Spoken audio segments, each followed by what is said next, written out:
ধরে নেন আপনার পকেটে 500 টাকা আছে, সেখান থেকে 100 টাকা হারিয়ে গেছে।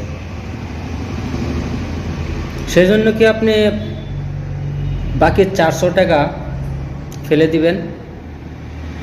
বলেও না।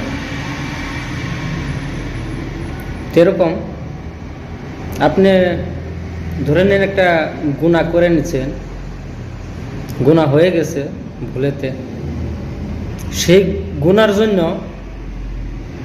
আপনি কি দ্বিতীয়বার আবার গুনাহ করবেন? সেই গুনার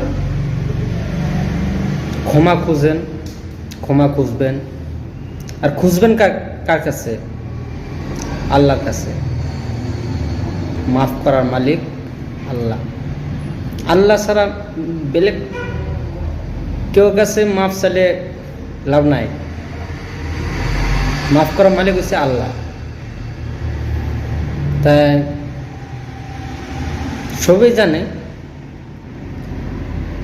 নিজের লাইফও কে কীরকম গুনাহ করেছে, সেটা নিজের বাহিরে আর কেউ বলতে পারবে না। তাই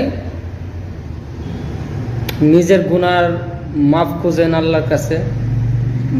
বাকি কে কি করতেছে সেগুলা নজর দিয়ে লাভ নাই।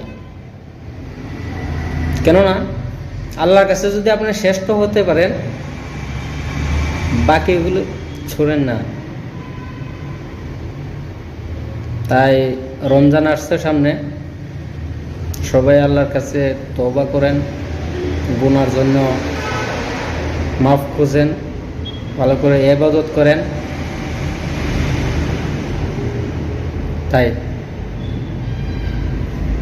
আর আমার জন্য দোয়া করবেন, ইনশাআল্লাহ আপনাদের জন্য দোয়া করব।